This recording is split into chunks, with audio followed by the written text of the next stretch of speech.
Everyone, welcome back to our physics class. आज हम एक नया टॉपिक स्टार्ट करने जा रहे हैं जो कि वन डायमेंशनल मोशन में पढ़ने के लिए आपका टॉपिक दिया हुआ है। इससे ज़्यादा इंपॉर्टेंट ये बात है कि आप ये पहले से जानकारी रखें, विदाउट दिस टॉपिक आने वाले जो चैप्टर्स है वो आप बहुत ज़्यादा मिस करेंगे। मतलब ये है कि ये टॉपिक स्पीड एंड वेलोसिटी जो आपने अभी इसके पहले जो टॉपिक पढ़ा उससे ज़्यादा इंपॉर्टेंट है। बोलने का मतलब ये है फिर से कि सिर्फ यही टॉपिक नहीं है, आगे जितना भी बढ़ते जाएंगे धीरे धीरे जो टॉपिक्स आने स्टार्ट होंगे वो आपके लिए इंपॉर्टेंट होंगे, क्योंकि this complete chapter is important for you. So एक एक टॉपिक को बढ़िया से पढ़िएगा। बिना टाइम वेस्ट करते हुए चलिए स्टार्ट करते हैं आज का हमारा topic, that is based on acceleration. तो एक्सेलरेशन किसे कहते हैं? आपने स्पीड वेलोसिटी पढ़ लिया, तभी हम इस जगह पे आए हैं। अगर कोई स्पीड और वेलोसिटी को क्लियर नहीं किया है, काइंडली इस वीडियो को यहीं पे स्किप कर दें, पहले उस वीडियो को देख लीजिए। क्लियर है कि नहीं? प्लेलिस्ट बना हुआ क्लास 11th फिजिक्स, बढ़िया से देख लीजिए स्पीड वेलोसिटी, फिर इसको देखिएगा तभी आपको समझ में आएगा। So now what is acceleration? बहुत कोई इसको एक्सेलरेशन बोलता है, बहुत कोई उसको एक्सेलरेशन बोलता है। समझ में आ रहा कि नहीं आ रहा? हम उसको ए बोलते हैं। अरे बोलने पे मत जाओ, काम क्या है इस पर आओ। क्लियर है कि नहीं? व्हाट इज एक्सेलरेशन और एक्सेलरेशन, दोनों को लेके चलते हैं, दोनों रेस्पेक्टफुल चीजें हैं, टीचर से ही बोलते हैं। तो चलिए बात करते हैं व्हाट इज एक्सेलरेशन। बात यह देखा गया कि जब आप मोशन में होते हैं तो मोशन के दौरान आपका वेलोसिटी चेंज होता है। I am not talking about speed, speed को अभी से आप भूल जाइए, क्योंकि speed is scalar quantity and velocity is vector, so it has direction. अब हम जो भी बातें आगे करेंगे डायरेक्शन के साथ करेंगे। सो अब बात कर रहे हैं हम वेलोसिटी का। तो जब हम सीधा स्ट्रेट इस तरह से चल रहे हैं तो हम मोशन में हैं, और इस मोशन के दौरान हमारा वेलोसिटी बदल सकता है। तो जब भी वेलोसिटी बदलता है ये नया टर्म आपके सामने आ जाता है, दैट इज एक्सेलरेशन। मतलब एक्सेलरेशन रोल में आने के लिए सबसे इंपॉर्टेंट बात यह है कि वेलोसिटी चेंज होना चाहिए। क्लियर है कि नहीं? So now what is acceleration? लिख रहा है the rate of change of velocity of an object is called acceleration of the object. किसी ऑब्जेक्ट का एक्सेलरेशन क्या है ना, उसका rate of change of velocity, मतलब वेलोसिटी में जो चेंज है उसका रेट, मतलब कितना जल्दी जल्दी या कितना स्लोली। समझ में आ रहा कि नहीं? रेट का मतलब क्या है? टाइम से डिवाइड करना। एक्चुअली रेट का मतलब टाइम से डिवाइड करना, मतलब कितना फास्ट किसी का वेलोसिटी चेंज हो रहा है या कितना स्लो किसी का वेलोसिटी चेंज हो रहा है, उसी को क्या बोलते हैं? एक्सेलरेशन। पहले हम लोग बात करें तो ओनली चेंज, कि हाँ चल रहे हैं, वेलोसिटी मान लीजिए 5 किलोमीटर पर आवर है, हम इस डायरेक्शन में चल रहे हैं, इधर घूम गए, वेलोसिटी बदल गया। सर मैग्नीट्यूड अभी भी वही है लेकिन डायरेक्शन बदल गया तो वेलोसिटी बदल गई। इतना तक तो नॉलेज है। वेलोसिटी कैसे बदलता है? 3 तरीके हैं, उसके बारे में आगे चर्चा करेंगे। बट इंपॉर्टेंट बात यह है कि वेलोसिटी बदलना चाहिए, इस बात को ध्यान रखिएगा। तो ये क्या कह रहा है? Rate of change of velocity is acceleration. तो फॉर्मुलेट कीजिए ना इसको। If acceleration is a then it can be written as change of velocity divide by time. Rate है ना, टाइम से डिवाइड कर। यहां वेलोसिटी बाय टाइम मत लिखिएगा। Acceleration is not velocity by time, acceleration is change in velocity by time. ध्यान रखिएगा। Clear है कि नहीं? Change in velocity by time, it's important. Let suppose कि कोई पार्टिकल यहां से चलना स्टार्ट कर रहा है और इसका वेलोसिटी इस समय u है, और कुछ टाइम के बाद इसका वेलोसिटी जो है वो v हो चुका है, और यहां से यहां तक का जो टाइम है मूवमेंट का, मोशन का, वो टाइम हमने मान लिया t है। तो इसको फॉर्मुलेट कैसे कर सकते हैं? ऐसे कर सकते हैं ना सर, a इक्वल टू क्या लिखा हुआ है? चेंज ऑफ वेलोसिटी या चेंज इन वेलोसिटी लिखिए, कोई दिक्कत नहीं। क्या चेंज हुआ? सर u था v हो गया, तो चेंज कितना हुआ? Sir v minus u। समझ में आ रहा? Final velocity minus initial velocity, v minus u upon t। Time कितना लगा था चेंज होने में? t। So this is the formula of acceleration. Clear है कि नहीं? Now moving to the next line, it is a vector quantity. It is a vector quantity. So we should represent it as a vector. Clear है कि नहीं है? Acceleration एक vector quantity है because it has direction obviously. अब अगर direction है तो किधर है, इस पे बारे में बात करना होगा फिर। क्लियर है कि नहीं है? चलिए बात करते हैं। अच्छा, एक्सेलरेशन अगर वेक्टर है तो किस वजह से है? क्योंकि यहां पे जो भी वेलोसिटीज है वो भी क्या है, वेक्टर्स है। समझ में आ रहा है? वेलोसिटी तो वेक्टर होता ही है, साथ में चेंज इन वेलोसिटी भी वेक्टर होता है, ध्यान रखिएगा इस बात को। इसको आप सिंगल लाइन पे इस तरह से लिख सकते हैं, किस तरह से ना sir, change in velocity upon time. ये जो चेंज इन वेलोसिटी आपको दिख रहा है डेल्टा वी, ये भी क्या है, वेक्टर है। वेलोसिटी का डायरेक्शन और चेंज इन वेलोसिटी का डायरेक्शन अलग होता है, हर जगह सेम नहीं होता, सेम हो भी सकता है बट अलग अलग होता है, बात करेंगे उसके बारे में। हम ये कहना चाह रहे हैं कि change in velocity by time है, चेंज इन वेलोसिटी भी वेक्टर है, मतलब इसका भी अपना कोई डायरेक्शन होता है। So what is acceleration? ना change in velocity upon time. कोई दिक्कत? आगे बढ़े तो हमने बात किया कि ये एक वेक्टर क्वांटिटी है, इसका मतलब इसके पास कोई एक डायरेक्शन होगा। तो लिख रहा है यहां पे its direction is same as that of the change in velocity. Acceleration का डायरेक्शन किधर होगा ना, in direction of change in velocity, in direction of change in velocity. इस बात को बढ़िया से मेंशन कीजिएगा, किस डायरेक्शन में होता है, जिधर चेंज इन वेलोसिटी होता है। यहां मेंशन किया हमने इस चीज को, देखिएगा, नॉट ऑफ द वेलोसिटी। बच्चे गलत करते हैं कि वेलोसिटी का जिधर डायरेक्शन है एक्सेलरेशन उधर होगा, ऐसा नहीं होता है। किधर होता है एक्सेलरेशन? जिधर चेंज इन वेलोसिटी होता है उधर एक्सेलरेशन होता है। Now it's our duty to determine whether it is changing और नॉट, और इफ इट इज चेंजिंग तो किधर चेंजिंग हो रहा है वो हम देखेंगे कि चेंज इन वेलोसिटी का डायरेक्शन किधर है, वो हम अलग अलग केस लेकर के पढ़ेंगे, चिंता मत कीजिएगा। आगे बात करें हम, एक्सेलरेशन का डायरेक्शन वेलोसिटी के डायरेक्शन में नहीं होता है, एक्सेलरेशन का डायरेक्शन चेंज इन वेलोसिटी के डायरेक्शन में होता है। क्लियर है कि नहीं है? ठीक, क्या एक एग्जांपल लेकर के समझा जाए? समझते हैं, चलिए इस बात को मिटाते हैं, यहां लिखा हुआ है ऑलरेडी, समझिएगा, ध्यान से समझिएगा।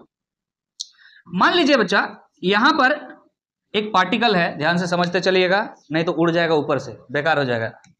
यहां पर एक पार्टिकल है और ये पार्टिकल यहां से चलना स्टार्ट कर रहा है, मान के चलिए 5 मीटर पर सेकंड स्पीड से चल रहा है, वेलोसिटी से चल रहा है, स्पीड नहीं, वेलोसिटी से चल रहा।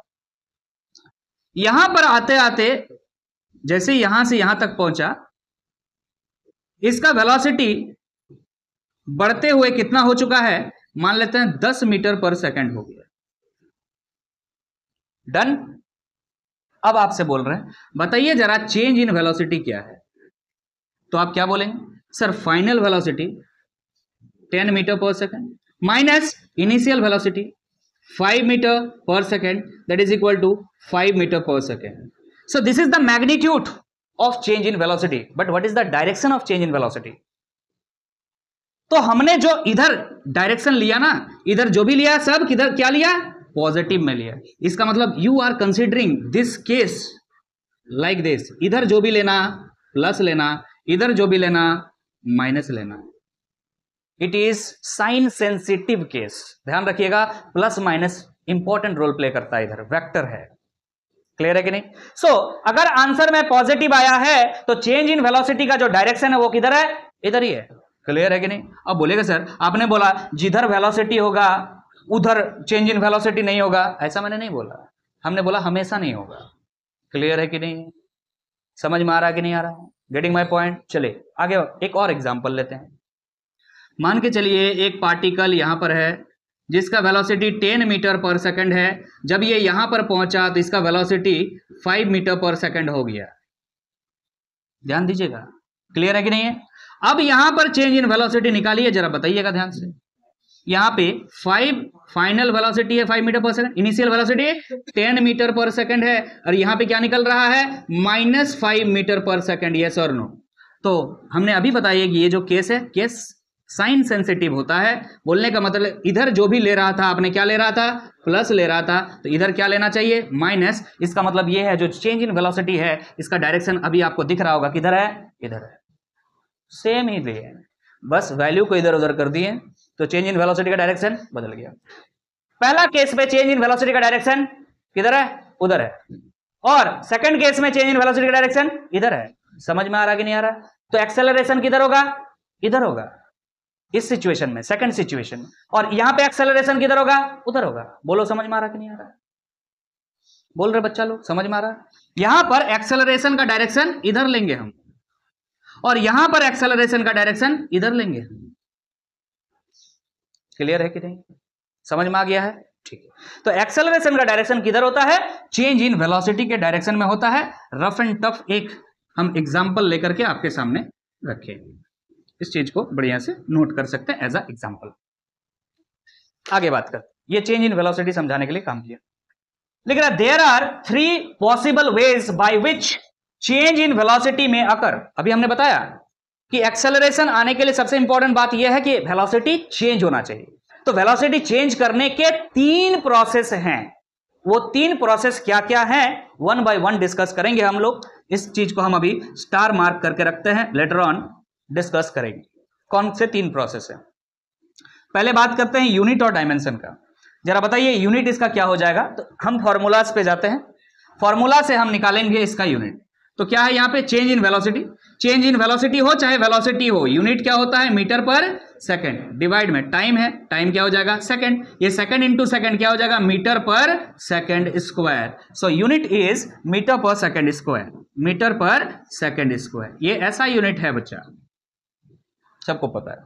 मीटर की जगह सेंटीमीटर कर देंगे तो क्या बन जाएगा, ये सीजीएस यूनिट हो जाएगा। क्लियर है कि नहीं? आगे बढ़ते हैं। सो what is it's dimension. Dimension के लिए क्या करना पड़ता है, एमएलटी वाला बात। अब एम है कि नहीं, मास है यहां पर, नहीं है सर। लेंथ है, यस, मीटर इज लेंथ। और यहां पे टाइम है, टाइम नीचे है, तो यहां पे -2, तो क्या हो जाएगा m0 LT -2। सिंपली इसको क्या लिख सकते हैं, LT -2। तो आपका यूनिट एंड डायमेंशन खत्म नहीं हुआ है ना, वो हर जगह चलता जाएगा। हर टॉपिक को पढ़ेंगे, उसके साथ यूनिट और डायमेंशन पढ़ते हुए चलेंगे। क्या ये बातें क्लियर हो चुका है? सबसे इंपॉर्टेंट बात जो लेकर के आगे बढ़ रहे हैं हम लोग, कि एक्सेलरेशन का डायरेक्शन चेंज इन वेलोसिटी के डायरेक्शन में होता है, ना कि वेलोसिटी के डायरेक्शन में। क्लियर है? चलिए आगे बढ़ेंगे हम कि किस तरह से हम वेलोसिटी को चेंज कर सकते हैं। 3 तरीके डिस्कस करते हैं। अब हम आगे बढ़ रहे हैं, ध्यान दीजिएगा। हमने अभी बताया कि कितने टाइप से आप वेलोसिटी को चेंज कर सकते हो, क्योंकि एक्सेलरेशन अगर लाना है तो वेलोसिटी चेंज करना पड़ेगा।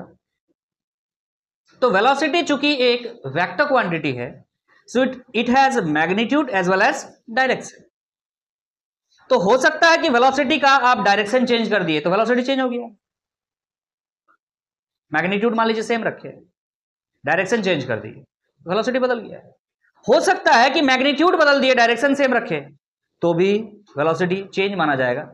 और अगर दोनों बदल दे तब तो बदल ही जाएगा, इसमें कोई डाउट नहीं है। तो यहां पे हमने 3 केस बनाया है, ध्यान दीजिएगा इन 3 केसेस पर। क्या है, when only direction of velocity changes. सिर्फ अगर डायरेक्शन चेंज हुआ है उस समय क्या होगा। When only magnitude of velocity changes, सिर्फ मैग्नीट्यूड चेंज हुआ तो क्या होगा। और ये सिचुएशन ये है कि मैग्नीट्यूड और डायरेक्शन दोनों चेंज होगा तो क्या होगा, when both magnitude and direction of velocity changes. Clear है कि नहीं? All 3 cases are important for you, ध्यान दीजिएगा। क्या कह रहा है कि जब सिर्फ और सिर्फ क्या हो, डायरेक्शन चेंज हो। तो यूनिफॉर्म सर्कुलर मोशन इसका एक एग्जांपल है, पहले इसी को समझ लेते हैं। जैसे एक पार्टिकल सर्कुलर पाथ में मूवमेंट कर रहा है, मान लीजिए इस सर्कल का ये सेंटर है, ध्यान दीजिएगा, बढ़िया से समझिए। पार्टिकल यहां है, यहां से चल करके यहां गया, ऐसे चल करके फिर यहां आया, ऐसे चल के यहां गया, ऐसे चल रहा, रास्ता ये है। इस सिचुएशन में वेलोसिटी का डायरेक्शन क्या होगा, टेंजेंशियल। हमेशा वेलोसिटी का डायरेक्शन क्या होता है, टेंजेंट टू द कर्व, पढ़ा चुके हैं। तो ये टेंजेंशियल डायरेक्शन हमने बना दिया। सो this is the direction of velocity. यहां पे वेलोसिटी का डायरेक्शन ये है, यहां पे वेलोसिटी का डायरेक्शन ये है, यहां पे वेलोसिटी का डायरेक्शन ये है। बोले क्लियर है कि नहीं? तो ये वेलोसिटी और ये वेलोसिटी, ये वेलोसिटी और ये वेलोसिटी सब सेम है कि नहीं है? नहीं सर, सेम नहीं है। मैग्नीट्यूड सबका सेम है, क्योंकि हम बोले हैं यूनिफॉर्म। यूनिफॉर्म का मतलब क्या है, मैग्नीट्यूड सेम है बट डायरेक्शन अलग अलग है। So these are v1, v2, v3 and v4, अलग अलग वेलोसिटीज है डायरेक्शन वाइज, लेकिन अगर मैग्नीट्यूड वाइज बोले तो सेम है। ऐसी सिचुएशन जब भी होता है तो आपसे अगर हम पूछे कि एक्सेलरेशन कहां पर है बताओ जरा, ऐसा सिचुएशन है, सिर्फ डायरेक्शन बदला है, मैग्नीट्यूड नहीं बदला है, उस समय आपका आंसर यह होगा कि acceleration is perpendicular to velocity. Acceleration किधर होगा? Perpendicular to velocity. ले, अब परपेंडिकुलर टू वेलोसिटी कैसे करें? सर यहां पर वेलोसिटी हमको दिख रहा ऐसा है, इसका परपेंडिकुलर खींच दिए। सर वेलोसिटी ऐसा है, इसका परपेंडिकुलर खींच दिए। इसका वेलोसिटी ऐसा है, इसका परपेंडिकुलर खींच दिए। इसका वेलोसिटी ऐसा है, इसका परपेंडिकुलर खींच दिए। बच्चा याद रखिएगा, यूनिफॉर्म सर्कुलर मोशन में एक्सेलरेशन का डायरेक्शन टुवर्ड्स सेंटर होता है। किधर होता है? Towards centre. अरे ये सब एक्सेलरेशन का डायरेक्शन, वेलोसिटी का परपेंडिकुलर है कि नहीं एक्सेलरेशन? देखिए यहां पे वेलोसिटी ऐसा है और एक्सेलरेशन ऐसा है, दोनों के बीच का एंगल कितना है? 90 डिग्री। तो याद रखिएगा, आगे जाके सर्कुलर मोशन हम पढ़ेंगे तो वहां ये डाउट नहीं रहना चाहिए। क्लियर है? एक्सेलरेशन का डायरेक्शन किधर होगा? Perpendicular to velocity. Uniform circular motion है, इस वजह से जो परपेंडिकुलर आ रहा है वो किधर आ रहा है? सेंटर की तरफ आ रहा है। तो एक्सेलरेशन का डायरेक्शन हमेशा किधर होगा? Towards the centre of the circular path in which the particle is moving with uniform speed. Velocity बोलिएगा, यूनिफॉर्म वेलोसिटी। ध्यान रखिएगा, डायरेक्शन बदल रहा है, यहां पे हर जगह डायरेक्शन बदल रहा है। क्लियर है? ये केस क्लियर है? अब आते हैं इस पर। यहां पर यह बोला जा रहा है कि सिर्फ मैग्नीट्यूड बदले। अगर सिर्फ मैग्नीट्यूड बदलेगा, when only magnitude of velocity changes, acceleration parallel और एंटी पैरेलल टू वेलोसिटी होगा। एग्जांपल दिया है मोशन अंडर ग्रेविटी। देखिए ध्यान से समझाते हैं। ये रहा ग्राउंड लेवल। ग्राउंड लेवल से एक ऑब्जेक्ट को हमने ऊपर की तरफ फेंका। मान लीजिए ये ऑब्जेक्ट यहां पर है, इसको ऊपर की तरफ फेंका गया। कुछ समय के बाद ये ऑब्जेक्ट यहां पर पहुंच गया। क्लियर है कि नहीं? अब यहां पर आकर के ये रुक गया। रुकने के बाद फिर ये नीचे जाना शुरू किया। सेकंड टाइम का मोशन हम इधर दिखा रहे हैं, समझ मारा? ये इधर नीचे जाना शुरू किया, मैक्सिमम यहां तक गया, फिर नीचे जाना शुरू किया।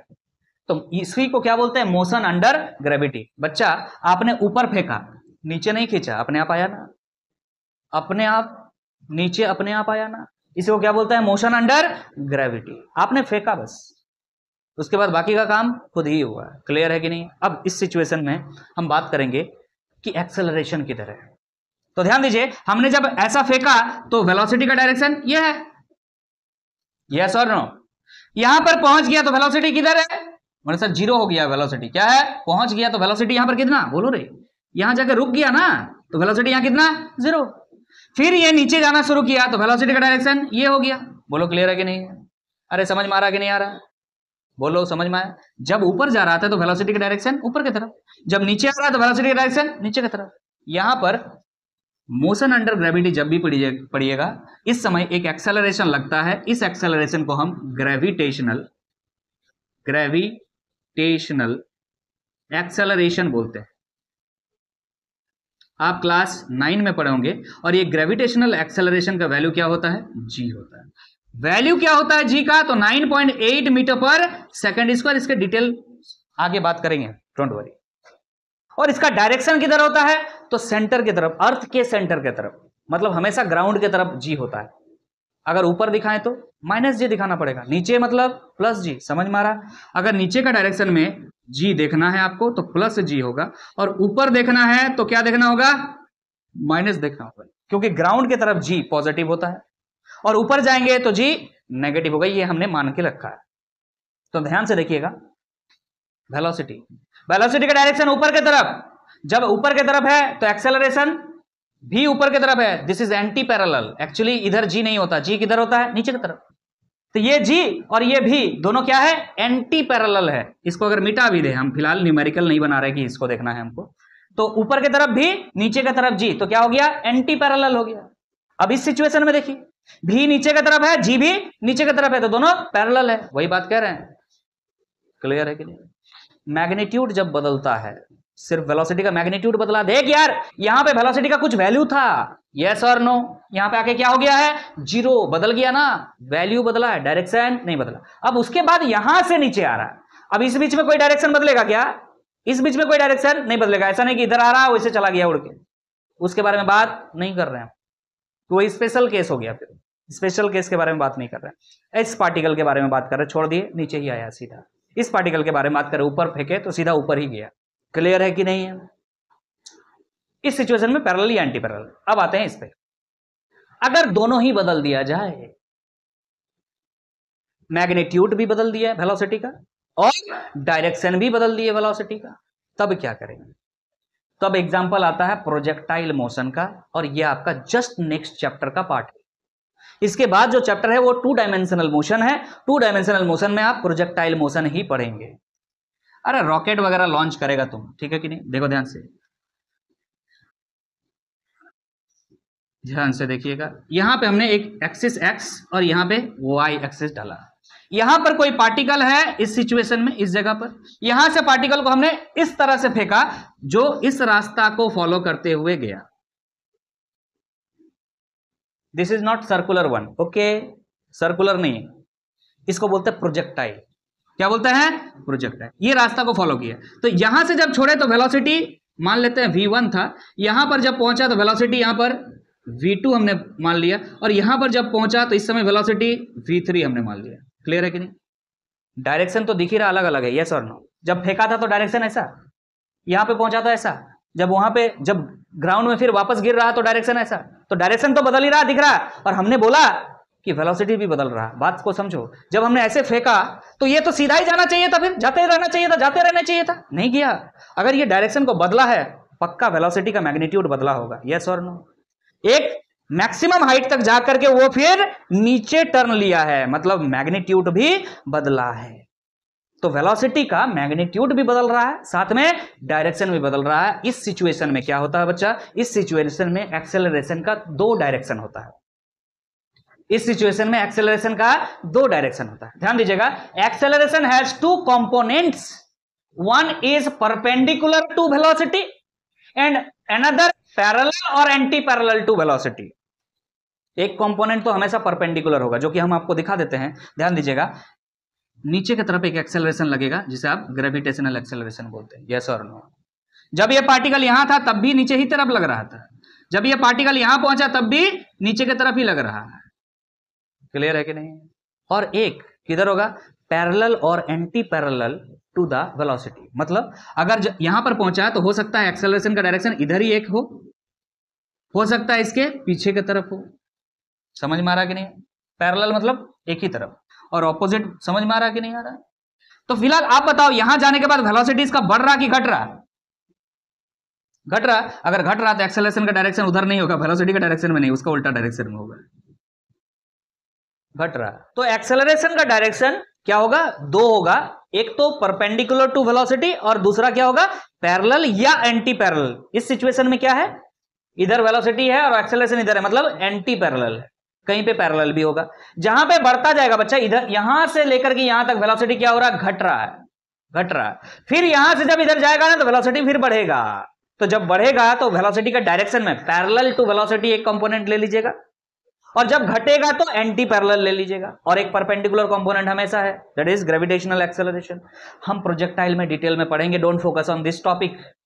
आप इन दोनों पे फोकस कीजिए, बस काम चल जाएगा, यस और नो।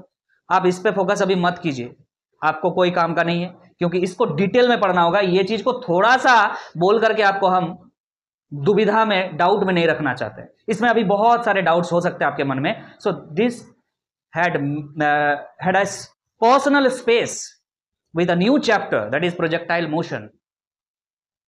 तो इसको पर्सनली इसको टाइम देंगे हम लोग बहुत बढ़िया से। क्लियर है कि नहीं? तो इसको छोड़ते हैं। बाकी आपको समझ में आ गया कि 3 टाइप से हम वेलोसिटीज को चेंज कर सकते हैं, और जैसे ही वेलोसिटीज चेंज होंगे क्या आ जाएगा? एक्सेलरेशन जनरेट हो जाएगा। ओके सर, अब आगे बढ़ते हैं। अब आगे क्या पढ़ना है? तो सर एक्सेलरेशन के कितने टाइप्स हो सकते हैं, क्या वैरायटीज हैं एक्सेलरेशन के? जैसे स्पीड के, वेलोसिटी के हमने बात किया, उसी तरह से एक्सेलरेशन के भी वैरायटीज हैं। अलग अलग सिचुएशन में अलग अलग वेलोसिटीज बोला जाता है। ये सिचुएशन है तो एक्सेलरेशन निकालो, वो सिचुएशन है तो एक्सेलरेशन निकालो। तो सिचुएशन को बेस बनाते हुए एक्सेलरेशन के अलग अलग टाइप्स है। अब हम उनसे देखने जा रहे हैं, टाइप्स ऑफ एक्सेलरेशन। हम आगे मूव कर रहे हैं, ध्यान दीजिएगा। अब हमें पढ़ना है टाइप्स ऑफ एक्सेलरेशन। तो जैसे कि हमने स्पीड और वेलोसिटी में टाइप्स ऑलरेडी पढ़ा हुआ है, उनके 4 टाइप्स थे, इनके भी 4 टाइप्स है, that is uniform acceleration, non uniform acceleration, average acceleration and instantaneous acceleration. So what is uniform acceleration? Uniform acceleration का मतलब है यूनिफॉर्म मतलब सेम रहना। क्या सेम रहना भाई? एक्सेलरेशन एक वेक्टर क्वांटिटी है, so it has magnitude as well as direction, तो दोनों ही सेम रहना। अगर पार्टिकल चलना शुरू कर रहा है और चलते समय जिस एक्सेलरेशन के साथ ये चलना शुरू कर रहा है, बोलने का मतलब इसका डायरेक्शन और मैग्नीट्यूड दोनों ड्यूरिंग दिस मोशन सेम रहे till the end of the motion, तब हम इसको बोलेंगे यूनिफॉर्म एक्सेलरेशन। ध्यान दीजिएगा, लिखा हुआ है a body is said to have uniform acceleration if magnitude and direction of acceleration remains constant during particle motion.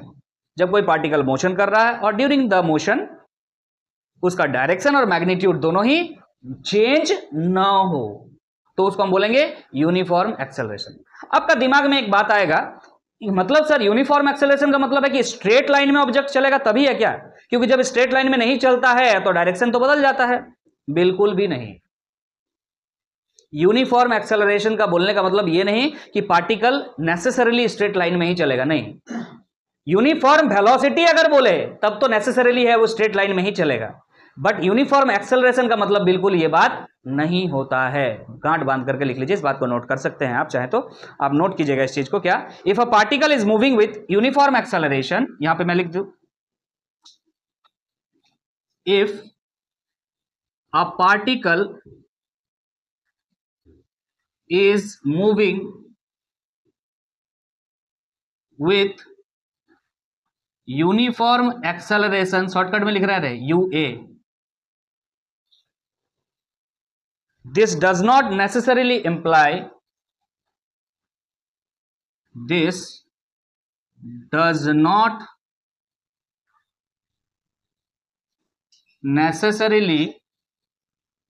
imply क्या ये नेसेसरीली इंप्लाई नहीं करेगा कि स्ट्रेट लाइन में ही चलेगा? जरूरी नहीं है। क्लियर है कि नहीं? इंप्लाई दैट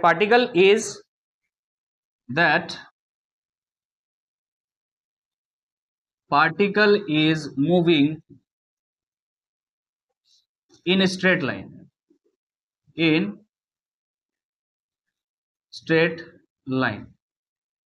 माने स्ट्रेट लाइन में ही चलेगा बच्चा, ऐसा जरूरी नहीं है। यूनिफॉर्म एक्सेलरेशन होने के लिए स्ट्रेट लाइन ही जरूरी नहीं है। इसका एक एग्जांपल आप नीचे लिख करके रख सकता हूं, हम यहां पे एक एग्जांपल लिख दे रहे हैं। क्या होगा? Projectile motion. बच्चा आप नेक्स्ट चैप्टर में जो है इसी को पढ़ेंगे, जहां पे एक्सेलरेशन को हम यूनिफॉर्म करेंगे, but that will not move in straight line. Clear है कि नहीं? ये बात आपको यहां पे क्लियर कर दिए, भेजा में घुस जाना चाहिए। स्ट्रेट लाइन में चलेगा तो यूनिफॉर्म एक्सेलरेशन होगा, ऐसा नहीं है। यूनिफॉर्म वेलोसिटी होने के लिए चाहिए स्ट्रेट लाइन। आगे बढ़े हम। क्या? नॉन यूनिफॉर्म एक्सेलरेशन, बस नॉन यूनिफॉर्म होने के लिए मतलब बदल जाए। क्या बदल जाए? या तो डायरेक्शन बदल जाए, या तो मैग्नीट्यूड बदल जाए, या दोनों बदल जाए। लिख रहा है a body is said to have non uniform acceleration if magnitude और डायरेक्शन और बोथ चेंजेस ड्यूरिंग मोशन। हो सकता है दोनों बदल जाए, हो सकता है कोई एक बदले, इट डजेंट मैटर, कोई भी एक चीज बदल जाएगा तो नॉन यूनिफॉर्म एक्सेलरेशन हो जाएगा। आगे हम बढ़ सकते हैं। आगे हम बढ़ रहे हैं एवरेज एक्सेलरेशन। बच्चा एवरेज वर्ड का मतलब ही आपको समझाया गया है कि कंप्लीट मोशन के बारे में जब डिस्कशन हो रहा है, मतलब एक टाइम इंटरवल के बारे में डिस्कशन हो, तब हम एवरेज एक्सेलरेशन के बारे में बात करते हैं। टाइम इंटरवल होना चाहिए। क्लियर है कि नहीं है? तो एवरेज एक्सेलरेशन इक्वल टू क्या होगा? तो एक्सेलरेशन के लिए ए लिख रहे हैं, एवरेज के लिए ए वी लिख दे रहे हैं, ए बी जी लिख देते हैं। Average acceleration is equal to क्या हो जाएगा? What is acceleration? Change in velocity upon time. कोई दिक्कत? तो बस ऊपर लिखिएगा चेंज इन वेलोसिटी, नीचे क्या लिख दीजिएगा? टाइम टेकन, मतलब टोटल टाइम। ये चेंज होने में टोटल कितना टाइम लगा, इस चीज को लिखना है आपको। तो इस चीज को ऐसे लिखेंगे, change in velocity upon change in time. मान के चलिए यहां पे सिनेरियो बता देते हैं कि मान के चलिए यहां से पार्टिकल चलना शुरू किया है। Getting my point? इस समय वेलोसिटी इसका v1 है और यहां पर पहुंचा है, इस समय इसका वेलोसिटी v2 हो चुका है, बट यहां पर जो टाइम था बच्चा वो t1 था और यहां पर जो टाइम है वो t2 है। बोलिए, क्लियर समझ में आ रहा है? समझ में आ रहा है लोग? आगे बात करते हैं। तो चेंज इन वेलोसिटी क्या हुआ sir? Final velocity minus initial velocity, that is v2 minus v1 divide by change in time, कितना हो जाएगा? t2 minus t1। अरे समझ में आ रहा है कि नहीं आ रहा है? t2 minus t1। क्लियर है? और चलो, आपको पता है velocity has direction, so it is vector, velocity इसको डायरेक्शन दे दीजिएगा। सिमिलरली चेंज इन वेलोसिटी का भी क्या होता है? डायरेक्शन, और एक्सेलरेशन का इस वजह से भी होगा क्या? डायरेक्शन। तो एक्सेलरेशन एक वेक्टर क्वांटिटी है, इस वजह से ऐसे रिप्रेजेंट करेंगे आप। बोलिए क्लियर है कि नहीं? तो इसके लिए मैंने डेफिनेशन नहीं लिखा, इसी वजह से आपको ध्यान रखना है। अगर ड्यूरेशन ऑफ टाइम के बारे में बात हो रहा है तो हम एवरेज वेलोसिटी एवरेज एक्सेलरेशन निकाल रहे हैं। क्लियर है कि नहीं? वहीं पर अगर बात किया जाए इस कंप्लीट मोशन, ये जो कंप्लीट मोशन आपको दिख रहा है यहां पर, यहां से यहां तक मोशन हुआ है, इस कंप्लीट मोशन में किसी एक इंस्टेंट पे, पर्टिकुलर इंस्टेंट पे आपसे पूछ लिया जाए बताओ जरा इस जगह पे एक्सेलरेशन कितना है, तो इसको बोलेंगे इंस्टेंटेनियस एक्सेलरेशन। बोलो बच्चा समझ में आ रहा कि नहीं आ रहा? What is instantaneous acceleration in this particular period, particular point of time, this is point of time. और यहां पर जो लिखा हुआ है डेल्टा टी, ये पीरियड ऑफ टाइम है। पॉइंट ऑफ टाइम और पीरियड ऑफ टाइम पढ़े हो ग्रामर में? नहीं पढ़े हो? प्रीपोजिशन पढ़े हो? सिंस का इस्तेमाल पढ़े हो? याद आ रहा है कुछ? तो ये क्या है? पॉइंट ऑफ टाइम है, किसी पर्टिकुलर पॉइंट के बारे में बात हो रहा है। और पीरियड ऑफ टाइम के बारे में जब बात हो तो एवरेज के बारे में बात करेंगे। क्लियर है कि नहीं? आगे बात करते हैं। सो इंस्टेंटेनियस एक्सेलरेशन, किसी इंस्टेंट के बारे में बात होता है तो ए इंस्टेंटेनियस इज इक्वल टू क्या होता है सर? एवरेज ही होता है, लेकिन टाइम पे लिमिट लग जाता है सर। क्या होता है ना? Limit delta t tends to 0 और यहां पे average velocity average acceleration that is delta v by delta t को ही बैठाते हैं। लेकिन इसको सॉल्व करने का तरीका हमने आपको बताया, डिफरेंशिएशन करना है। किसको? यहां डेल्टा वी लिखा हुआ तो डीवी लिखेंगे, डेल्टा टी लिखा हुआ तो डीटी लिखेंगे। आज से याद रखिएगा, acceleration, instantaneous acceleration is equal to क्या होता है? D v by d t. मतलब क्या ना? Rate of change of velocity with respect to time, rate of change of velocity with respect to time. Similarly ऐसे कह सकते हैं कि वेलोसिटी का differentiation with respect to time, differentiation of velocity with respect to time, it is acceleration. Clear है कि नहीं है? But this technique will be used while calculating the instantaneous acceleration for a particular time. What is the acceleration? उस समय ये technique use.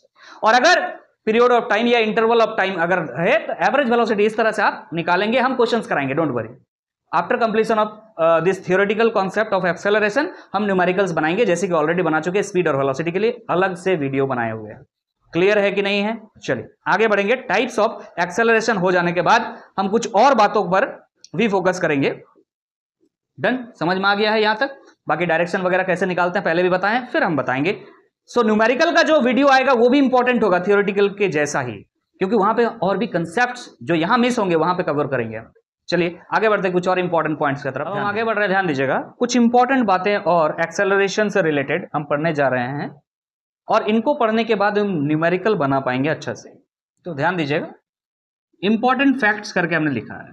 तो पहला बात ये लिखने जा रहा है ध्यान से, फॉर अ मूविंग बॉडी, अगर कोई बॉडी मूव कर रहा है, there is no relation between the direction of instantaneous velocity and direction of acceleration. माने आप ये सोचिएगा इंस्टेंटेनियस वेलोसिटी का डायरेक्शन इधर है तो चलो एक्सेलरेशन भी इधर ही कर लेते हैं, ऐसा कुछ नहीं है। माने डायरेक्शन ऑफ इंस्टेंटेनियस वेलोसिटी, माने पर्टिकुलर इंस्टेंट में जो वेलोसिटी का डायरेक्शन होगा, इस बात से कोई मतलब नहीं है एक्सेलरेशन को। एग्जांपल है यहां पे, इन यूनिफॉर्म सर्कुलर मोशन, ध्यान दीजिएगा, हम सर्कुलर मोशन को यहां पे थोड़ा सा एनालिसिस करने का कोशिश करते हैं। If this is the path of the particle, okay, देखिएगा ध्यान से, ये सेंटर है और पार्टिकल यहां से मूव करना स्टार्ट करता है, तो इस सिचुएशन पे इसका वेलोसिटी का डायरेक्शन ये होगा। सो this is the direction of instantaneous velocity. इस समय यहां पे वेलोसिटी का डायरेक्शन ये है, यहां पर तो ये बदल जाएगा, यस सर, यहां पर भी ये आके बदल जाएगा। So this is the direction, okay, velocity, instantaneous velocity. So where is the acceleration? Acceleration is always towards the centre of the circular path. तो वेलोसिटी इधर है, एक्सेलरेशन इधर है, दोनों ही वेक्टर है, दोनों के बीच का एंगल कितना? 90 डिग्री। तो ध्यान दीजिएगा, in circular uniform circular motion theta जो है वो क्या है? 90 डिग्री है ऑलवेज, हमेशा। सिर्फ यहां नहीं, किसी भी पॉइंट पे निकालेगा तो आपको एक्सेलरेशन का डायरेक्शन आपको इधर ही दिखेगा, तो दोनों के बीच का एंगल 90 डिग्री। बोले क्लियर है कि नहीं, समझ में आ रहा है कि नहीं, समझ में आ रहा कि नहीं आ रहा बच्चा? एक्सेलरेशन इधर है, ये हमेशा क्या होता है 90 डिग्री। अब अगर इसी चीज को हम सेकंड केस में ले लेते हैं इन प्रोजेक्टाइल मोशन, तो ध्यान दीजिएगा, प्रोजेक्टाइल मोशन को ड्रॉ करने के लिए हम एक रेफरेंस एक्सिस लेते हैं एक्स एंड वाई। ओके, यहां से कोई बॉडी को प्रोजेक्ट करता मतलब समझ में आ रहा है? अरे रॉकेट लॉन्च किए मान के चलो, ऐसा गया, ये इस तरह से रास्ते में गया। सो this is not the circular path. पहले बात तो ये क्लियर कर ले, क्लियर है कि नहीं? इलिप्टिकल है, ठीक है। आगे जब प्रोजेक्टाइल मोशन पढ़ेंगे ना तो बात करेंगे। तो सुनिएगा ध्यान से, यहां से जब पार्टिकल चलना शुरू किया, so this is the direction of velocity, instantaneous velocity. Here it is like this, here it is like this. Okay, so where is the direction of acceleration? Gravitational acceleration is always towards the ground, if this is the ground one. यहां पर भी इधर ही होगा, यहां पर भी बच्चा इधर ही होगा। तो ध्यान दीजिएगा, यहां पर थीटा और यहां पर थीटा और यहां पर थीटा अलग अलग है। यहां पे पर्टिकुलरली 90 डिग्री दिख रहा है, यहां पर 90 डिग्री दिख रहा है। क्या यहां पर एंगल भी और जी के बीच में सेम है? थीटा तो 90 डिग्री नहीं है, जो भी है थीटा है, थीटा कुछ भी है 90 डिग्री, यहां पे भी 90 डिग्री। तो हम कह सकते हैं in projectile motion theta is variable, theta is variable for each instant, for each instant. हर पॉइंट के लिए थीटा अलग है और सर्कुलर मोशन में हर पॉइंट के लिए सेम है। तो यहां हम कह रहे हैं डायरेक्शन ऑफ वेलोसिटी जो होगा वो एक्सेलरेशन से उसको कोई मतलब बिल्कुल नहीं है, कुछ भी। समझ में आ रहा कि नहीं आ रहा?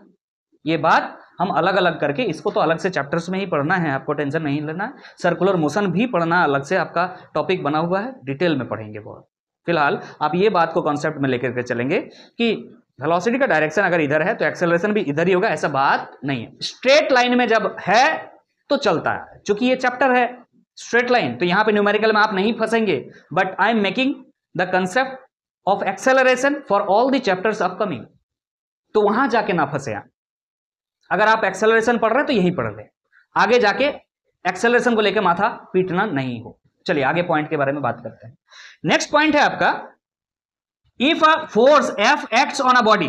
अब देखिए ध्यान से, अब ये एनएलएम का पॉइंट है, न्यूटन्स लॉ ऑफ मोशन, जो कि आपका थर्ड चैप्टर है, नहीं फोर्थ चैप्टर है, वहां पे जाके ये बात को पढ़ेंगे। लेकिन एक्सेलरेशन से रिलेटेड है, सो यहीं पे हमने ये बात कह दी है। देखिए ध्यान से, अगर कोई बॉडी पर एफ फोर्स लग रहा है ऑफ मास एम, जिस बॉडी का मास एम है, by Newton second law. Newton second law क्या बोलता है? चलो कम से कम इतना तो पता होगा, 9th में पढ़ो, एफ इक्वल टू एम है, but this is not Newton second law, this is not second law, this is the result one. Fine, f equal to M a जो होता है वो रिजल्ट होता है सेकंड लॉ का। तो आप नहीं कहेंगे कि f equal to M a जो आप पढ़ते हैं वो सेकंड लॉ है। हमने अभी पढ़ाया नहीं, डोंट वरी, आप जो जानते हैं कम से कम इतना तो जानते हैं। यहां से एक्सेलरेशन निकालिएगा तो क्या आएगा? एफ वेक्टर बाय एम, वही लिखा हुआ यहां पे। अगर एक्सेलरेशन निकालने का टाइम आए कभी और बॉडी का मास एम दिया रहे और फोर्स क्या लग रहा हो, अगर किसी बॉडी में बच्चा फोर्स क्या लग रहा हो, एफ लग रहा हो, तो वो body a velocity a acceleration से एक्सेलरेट करेगा if it's mass is M, like this. ये फॉर्मूला है, चाहे इस फॉर्मूला को याद कीजिए आप, इससे फर्क नहीं पड़ता। क्लियर है कि नहीं? क्लियर है। अगर ये एक बॉडी है तो अगर दो बॉडी एक साथ सटा के रखे तो क्या होगा, उसके लिए अलग से देख लेते हैं हम थोड़ा देर बाद। क्लियर है कि नहीं है? ये नॉर्मल बात है, पहले आप नॉर्मल ये सब चीजों को सीखिए, उसके बाद हम एडवांस लेवल तक लेके चलेंगे। पहले बेसिक बेसिक बातों को आप फिट कीजिए दिमाग में, ठीक है, छोटा छोटा बात। अब लिख रहा by definition A equal to क्या पढ़ा आपने? D V by D T. Clear है कि नहीं? क्या पढ़ा? D V by D T. लेकिन मान लीजिए यहां पर जो वेलोसिटी दिया हुआ है, यहां पर जो वेलोसिटी दिया हुआ है वो किसके टर्म पे दिया हुआ है? ना टाइम के टर्म पे। अच्छा चलिए एक काम करते हैं, ध्यान दीजिएगा, डीवी बाई डी टी। एक बात बताइए, भी क्या होता है, वेलोसिटी क्या होता है? अरे सर वेलोसिटी इक्वल टू होता है D X by D T. Yes और नो बोलो बच्चा। एक्स क्या है? डिस्प्लेसमेंट अगर है, if X is displacement, so rate of change of displacement is velocity, isn't it? सो अगर हम यहां पे v के जगह में x लिख दे, वेक्टर है ये, डिस्प्लेसमेंट भी वेक्टर है, कोई प्रॉब्लम नहीं है। अगर d लिखे और v के जगह पे क्या लिख दे, dx बाई dt लिख दे और नीचे में dt पहले से है, तो क्या होगा? तो इसको लिखने का तरीका क्या है, इसको लिखने का तरीका समझिएगा, ध्यान से सुनिएगा। तो यहां पे लिखेंगे d2x बाई dt स्क्वायर, इस तरह से लिखते हैं। So this is called double differentiation of displacement with respect to time. Clear है कि नहीं? मान के चलिए कि आपको क्या दिया हुआ है, x के टर्म पे दिया हुआ है velocity. Velocity is given in term of x, मतलब डिस्प्लेसमेंट के टर्म पे दिया हुआ। तब आप कैसे निकालोगे भाई एक्सेलरेशन? तो ये तरीका होगा, क्या करना होगा, डिस्प्लेसमेंट को 2 बार डिफरेंशिएशन कर देना। If you are given displacement and you are asked for acceleration, so you have to differentiate that displacement twice. If you will differentiate once, you will get velocity, and again अगर आप उसका differentiation करेंगे तो क्या मिल जाएगा, acceleration। Clear है? so how it is read, किस तरह से पढ़ते हैं इसको ना, double differentiation of x with respect to t, time, got it? x is displacement here, no problem। क्या किसी को प्रॉब्लम है इसमें? क्या किसी को प्रॉब्लम है? इसको बोलता है डबल डेरिवेटिव या डबल डिफरेंशिएशन। ओके ओके, आगे बढ़े हम, ध्यान दीजिएगा। इसका यूज करेंगे बहुत खतरनाक तरीके से। मान लीजिए डिस्प्लेसमेंट दिया हुआ, टाइम दिया हुआ और एक्सेलरेशन निकालना, तो इसे यही एक तरीका है। तो if velocity is given as a function of position, मान लीजिए वेलोसिटी किस तरह से दिया हुआ है, फंक्शन ऑफ पोजीशन। एक एग्जांपल लेते हैं, ध्यान दीजिएगा। मान लीजिए इस तरह से लिखा हुआ बच्चा लोग कि v equal to X square plus 2, ये वेलोसिटी है, x is what, sorry v is what, velocity, and x is what, displacement. इस तरह से लिखा हुआ कि डिस्प्लेसमेंट, सॉरी वेलोसिटी जो है चेंज हो रहा है किसके हिसाब से, डिस्प्लेसमेंट के हिसाब से। फंक्शन का मतलब तो यही होता है। What is function?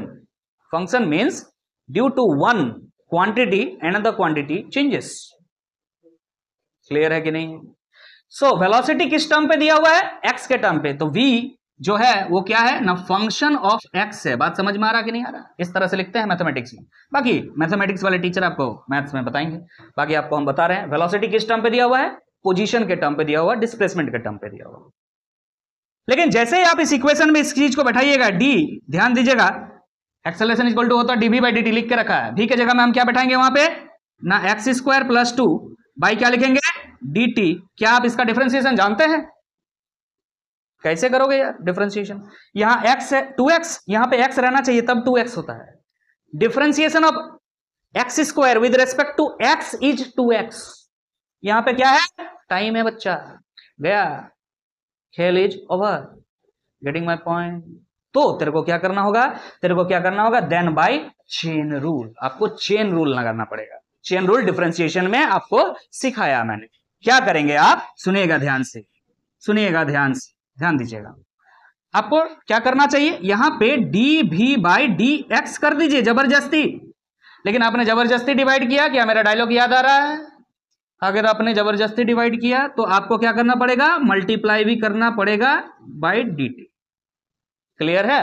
Now you will get, ध्यान दीजिएगा, what is dx by dt?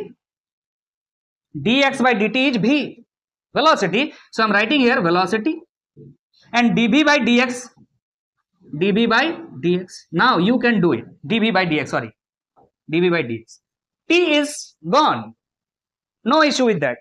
अब v के जगह पे x स्क्वायर प्लस 2 बैठाओ, नीचे dx है, अब तुम लिख सकते हो अभी क्या बताए थे, 2x। Okay okay with it. और v की जगह क्या बैठाओ, इस कंप्लीट चीज को यहां बैठाओ। समझ में आ रहा है इस सिचुएशन में? सर यहां पे जो सिखाया वो क्या होगा, तो यहां पर ऐसा दिया रहेगा, अगर मान के चलिए कि डिस्प्लेसमेंट दिया हुआ है in terms of time T Q plus 3t square plus 2, ऐसा लिखा हुआ। ओके, और आपको पूछ रहा है एक्सेलरेशन बता दे भाई, तो क्या करेगा तू? एक्सेलरेशन बताने के लिए तुमको पहले एक बार डिस्प्लेसमेंट इसका डिफरेंशिएशन करोगे तो वेलोसिटी निकल जाएगा, और दूसरा बार जैसे डिफरेंशिएशन करोगे किसके रेस्पेक्ट में, टाइम के रेस्पेक्ट। अरे टी के ही टर्म पे फंक्शन दिया हुआ है, here X is the function of time, here velocity is the function of position x। Getting my point? So both are different scenarios, क्या दिया हुआ है और क्या निकालना, उस हिसाब से चेन रूल यहां लगाएंगे, कोई प्रॉब्लम नहीं है। बोलो क्लियर है? तो इस चीज को बढ़िया से नोट कर लीजिए, इस चीज को बढ़िया से नोट कर लीजिए और इस चीज को भी बढ़िया से नोट कर लीजिए। इस बात को ध्यान रखिएगा, ये न्यूमेरिकल्स में हम आगे जाकर के यूज करने वाले हैं। भेजा में डाल लीजिए, ये सब हम मिटा देते हैं फालतू की चीजें। बोलिए क्लियर है? सब ओके है? और कुछ पॉइंट्स है जिसको डिस्कस करना जरूरी है न्यूमेरिकल्स के लिए, तो हम आगे ध्यान देंगे। अब हम नेक्स्ट पॉइंट की तरफ आगे बढ़ रहे हैं, ध्यान दीजिएगा, इंपॉर्टेंट पॉइंट्स है। If a particle is accelerated for a time t1 bye acceleration a1 and for time t2 bye acceleration a2, the average acceleration is. ध्यान दीजिएगा, एक पार्टिकल है, t1 टाइम के लिए इसका एक्सेलरेशन बताया जा रहा है a1। क्लियर है कि नहीं? फिर से मान के चलिए यहां से इसका एक्सेलरेशन जो है वो क्या हो जा रहा है, a2 हो जा रहा है, और कितना देर चल रहा है, t2 टाइम। एवरेज एक्सेलरेशन कैसे निकालेंगे? एवरेज एक्सेलरेशन कैसे निकालेंगे? सो व्हाट इज एवरेज एक्सेलरेशन? बोलिएगा जरा sir. Total velocity upon time taken. Total velocity, total velocity क्या होगा? इसका वेलोसिटी निकालो, इसका वेलोसिटी कितना है, और इसका वेलोसिटी निकालो कितना है। Let this be v1, let this be v2। Okay, तो क्या हो जाएगा total velocity? Sir v1 plus v2 upon t1 plus t2, total time होगा नीचे। So what is v1? What is v? So a is v upon t, so what is v? a into t, isn't it? समझ में आ रहा कि नहीं आ रहा? यहां से क्या निकल जाएगा, v equal to a into T. तो ध्यान दीजिएगा, यहां पर क्या है, a1 है और t1 है, तो v1 की जगह हम लिख रहे हैं a1 t1। अब प्लस v2 की जगह क्या हो जाएगा, similarly a2 t2 divide by total time is t1 plus t2। So this is the formula that you are finding for average acceleration. Getting my point? जब दो डिफरेंट टाइम इंटरवल्स के लिए acceleration अलग अलग हो, दो डिफरेंट टाइम इंटरवल्स हैं उनके लिए एक्सेलरेशन अलग अलग हो, तो उनका एवरेज एक्सेलरेशन निकालने का तरीका है a1 t1 plus a2 t2 divide bye t1 plus t2। कैसे निकला वो हमने बता दिया आपको, बाकी इसको रट्टा मारना है बढ़िया से, ताकि आप क्वेश्चन को जल्दी से बना पाए। आगे बढ़ते हैं, यहां पे लिख रहा है if same force is applied on two bodies of different masses m1 and m2 separately, अलग अलग, then it produces acceleration a1 and a2 respectively. तो ध्यान दीजिएगा, ध्यान दीजिएगा, दो बॉडीज है आपके पास, ये एक बॉडी है जिसका मास हम लिख देते हैं m1, इस पर फोर्स लग रहा है, लेट सपोज इस पे फोर्स लग रहा है F। कितना फोर्स लग रहा है? F। क्लियर है कि नहीं? तो जब भी किसी ऑब्जेक्ट पे फोर्स लगता है बचवा, उस पे एक्सेलरेशन जनरेट होता है in the direction of force. ध्यान रखिएगा, जिधर फोर्स होगा उधर ही एक्सेलरेशन होगा। अब सर वेलोसिटी तो बताया नहीं, वेलोसिटी की बात नहीं कर रहे, फोर्स का बात कर रहे हैं, और this topic will be in details of NLM, that is Newton's law of motion. यहां पे यूज है तो हम बता रहे हैं। क्लियर है कि नहीं? एक और बॉडी है, सेपरेट बॉडी, डिफरेंट बॉडी, इसका मास हमने ले लिया है m2, और फोर्स कितना लगा रहे हो? सर सेम फोर्स है, बोला है ना, ध्यान से देखो क्या लिखा है, if same force is applied on two bodies, same force, तो यहां पे भी फोर्स। अच्छा, यहां पे m1 मास जिस पर है, एक्सेलरेशन कितना लिखा हुआ? a1 आया। ध्यान दीजिएगा, यहां क्या लिखा हुआ? a1 acceleration. क्लियर है? और m2 मास पर कितना आया एक्सेलरेशन? a2 आया है। तो एक्सेलरेशन इस पर क्या आ गया है? a2 आ गया। बोलो क्लियर है? यहां तक जो बातें लिखा हुआ था, बातें समझ में आ गया है? कोई दिक्कत, कोई परेशानी नहीं? अब हम निकालना चाहते हैं इस सिचुएशन के लिए, इस सिचुएशन के लिए फोर्स कितना है, फोर्स का वैल्यू कैसे निकालोगे बचवा? F इक्वल टू क्या होता है? ma, तो F इक्वल टू क्या हो जाएगा? m1 a1। बोलो क्लियर है कि नहीं? और इस सिचुएशन के लिए क्या लिख सकते हो? F इक्वल टू अगेन, बोलो रे, m2 a2। बोलिए क्लियर है कि नहीं? सेपरेटली अगर निकालना चाहें तो इस तरह से निकाल सकते हैं। एक्सेलरेशन कैसे निकालेंगे? Sir a1 will be like this, F by m1, और यहां पे acceleration a2 will be equal to F by m2। इसमें तो कोई प्रॉब्लम नहीं है। सेपरेट बॉडीज के बारे में अगर हम बात करें तो ये है, यहां पे जो सिनेरियो है उसके लिए एक्सेलरेशन इस तरह से निकाला जाता है। डन। लेकिन अगर सिनेरियो बदल दिया जाए, इन दो बॉडीज को सटा के एक साथ लिखा जाए,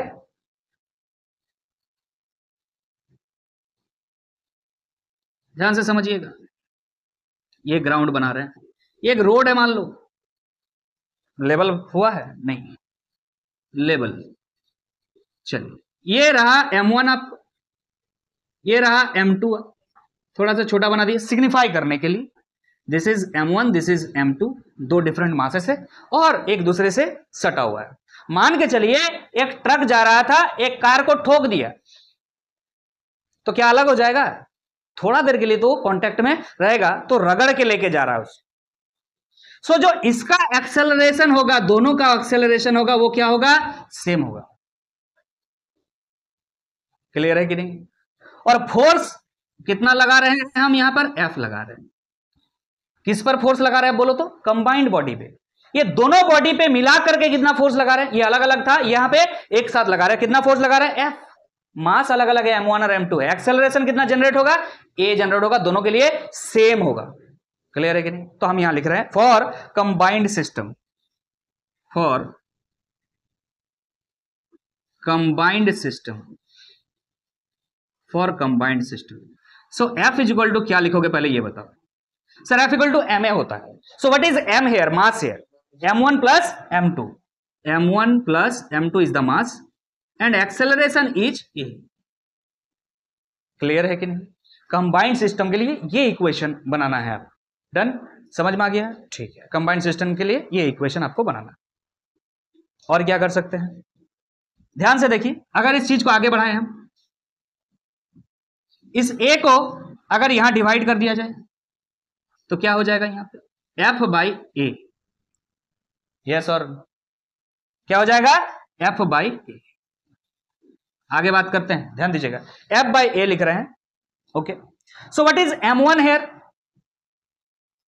बच्चा याद रखिएगा, F इक्वल टू क्या बोल रहे हैं? ma। ये बेसिक टर्म है, ठीक है, ये बेसिक टर्म है।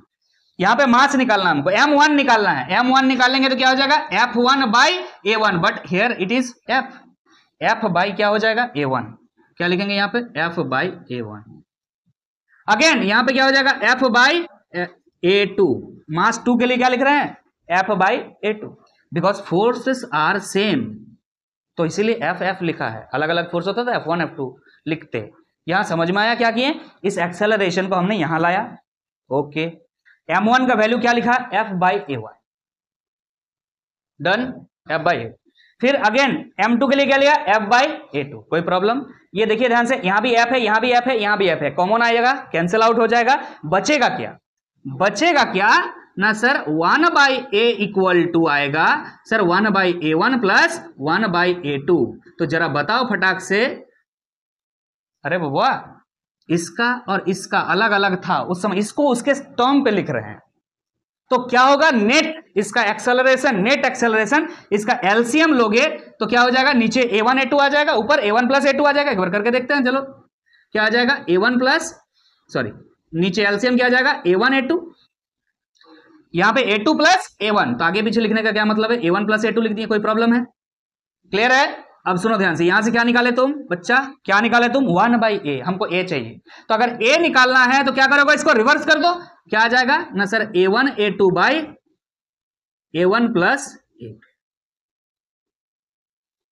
And for what we are doing this, कि हमें इतना कुछ करना न पड़े।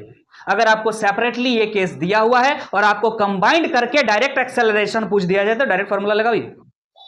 समझ में आ रहा कि नहीं आ रहा? आपको बोल दिया गया कि ये एक पार्टिकल है, ये सॉरी एक बॉडी है, ये एक बॉडी है, इसका एक्सेलरेशन ये है, इसका एक्सेलरेशन ये है। अगर दोनों को कंबाइनली चलाएं तो इसका एक्सेलरेशन क्या है? समझ में आ रहा? इसका एक्सेलरेशन आपको दे दिया, इसका एक्सेलरेशन आपको दे दिया, और क्या बोला? अगर दोनों को कंबाइनली एक्सेलरेट करें तो नेट एक्सेलरेशन क्या होगा? जरा बताओ फटाक से। तो क्या बोलोगे? A1 into A2 divide by A1 plus A2। So what, for what we are doing it? समझ में आया क्या? फॉर दैट केस अलग अलग एक्सेलरेशन दिया हुआ है और आपको कंबाइंड बॉडी के लिए एक्सेलरेशन पूछ दे तो सीधा ये फॉर्मूला लगा करके आप काम कर सकते हो। क्या आपको समझ में आ गया है? क्या आपको समझ में आ गया है? आगे बढ़ेंगे हम। अब हम आगे बढ़ रहे हैं, ध्यान दीजिएगा। यहां पे क्या लिख रहा है, acceleration can be positive, negative, zero, ये तीनों हो सकता है। ठीक है, चूंकि ये वेक्टर क्वांटिटी, पॉजिटिव भी हो सकता है, नेगेटिव रिवर्स डायरेक्शन में चले और जीरो भी हो सकता है। जीरो कब होगा, जब वेलोसिटी चेंज ही नहीं होगा। तो कब कब ये होता है, ये इंपॉर्टेंट है, इस बात को ध्यान रखेंगे कि बच्चा अगर पॉजिटिव एक्सेलरेशन का बात हो रहा है तो पॉजिटिव एक्सेलरेशन कब होता है, when velocity of body increases.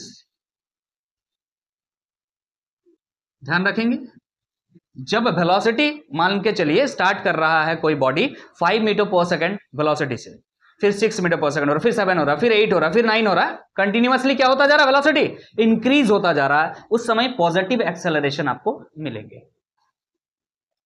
Negative acceleration कब मिलेगा, नेगेटिव एक्सेलरेशन कब मिलेगा,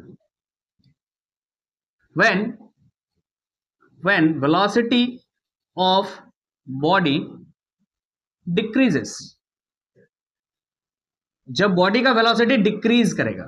मतलब मान के चलिए स्टार्ट कर रहा है वेलोसिटी 5 मीटर पर सेकंड से, आगे जैसे ही बढ़ा तो वेलोसिटी 4 मीटर पर सेकंड हो गया, धीरे धीरे स्लो होता जा रहा है। बोलने का मतलब ये क्या हो रहा है, धीरे धीरे फास्ट होता जा रहा है और ये धीरे धीरे स्लो होता जा रहा है, तब हम इसको बोलेंगे negative acceleration. And negative acceleration is specially termed as retardation.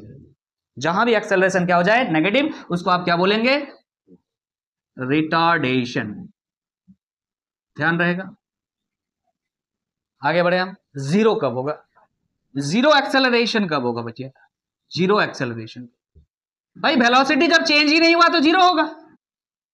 Uniform velocity at uniform velocity, या बोल सकते हैं at constant velocity, constant velocity. अरे समझ में आ रहा कि नहीं आ रहा, वेलोसिटी बदला ही नहीं तो एक्सेलरेशन तो जीरो होना ही है। ये तीन सिचुएशंस हैं जो आपको ध्यान रखना है।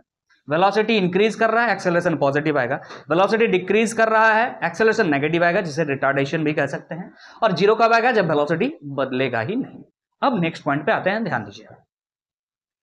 For motion of a body under gravity, अगर कोई बॉडी का मोशन अंडर ग्रेविटी हो रहा है लाइक दिस, ये कैसे नीचे गया, ये कैसे नीचे गया, somebody is pulling it downward, that is gravitational force।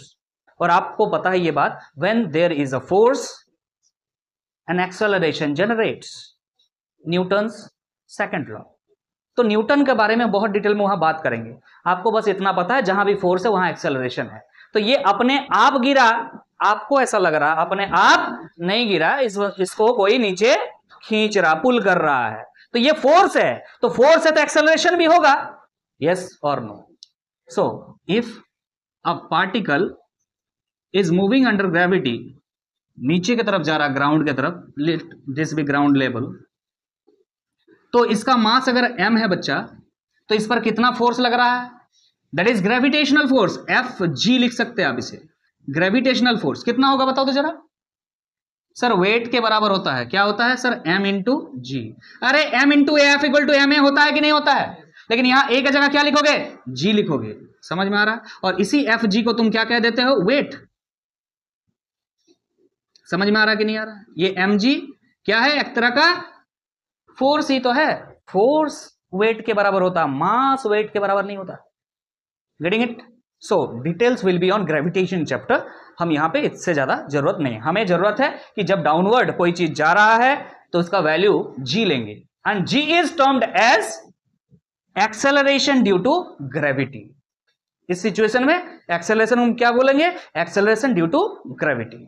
इसका वैल्यू आपको क्लास 9 से ही याद होगा, फिर से याद कर लीजिए, 9.8 मीटर पर सेकंड स्क्वायर, और मीटर की जगह अगर सेंटीमीटर है तो 980 सेंटीमीटर पर सेकंड स्क्वायर, अगर फीट में है तो 32 फीट पर सेकंड स्क्वायर। बोलिए क्लियर है कि नहीं है, बात क्लियर है, समझ में आ गया है।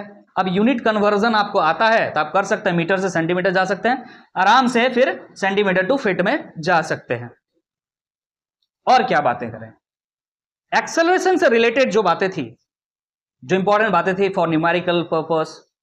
अब एक बात और याद रखिएगा, न्यूमेरिकल के लिए जनरली एक्सेलरेशन का value 10 metre per second square लिख करके हम सॉल्व कर देते हैं, लेकिन ध्यान रखिएगा इस बात का कि वो क्वेश्चन में मेंशन रहे तो करेंगे, क्वेश्चन में मेंशन रहेगा। अगर 10 metre per second square use करने बोल रहा तभी करेंगे, अदरवाइज नहीं। सभी बच्चे क्या करते हैं, चलो आसान होगा अप्रोक्सीमेशन लगा देते हैं, कर देते हैं। तो अप्रोक्सीमेशन केस में जाएंगे तो चलेगा, वो कोई बात नहीं। लेकिन अगर क्वेश्चन में कह रहा है, अगर आप बोर्ड्स का एग्जाम दे रहे हैं और उस समय आप 9.8 की जगह 10 लगा करके काम कर दिया आपने, तो आपको गलत माना जाएगा। ध्यान रखिएगा, जब एमसीक्यू टाइप का क्वेश्चन होता तब अप्रोक्सीमेशन लगाया जाता आंसर के करीब जाने के लिए।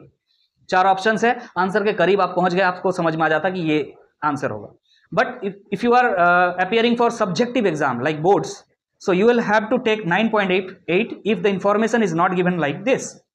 ध्यान रखिएगा इस बात को। So by this talk I am stopping this video. Acceleration से related सारे बातें कवर हो चुकी है। Now it's time to solve some problems related to this. So इसके बाद का जो वीडियो आएगा वो problems इससे रिलेटेड, इस टॉपिक से रिलेटेड आएगा। याद रखिएगा इस बात को, इस थियोरेटिकल वीडियो के पीछे जो भी मेहनत है, ये मेहनत का जांच आप तभी कर पाएंगे तब जब आप न्यूमेरिकल बनाएंगे, खुद से बनाएंगे। And I will solve some problems in front of you by the help of videos. So मिलते हैं फिर उस वीडियो में, और वीडियो अगर अच्छा लगा है तो वीडियो को लाइक कर दीजिएगा, चैनल पर नए हैं तो चैनल को सब्सक्राइब कर लीजिएगा। Thank you so much.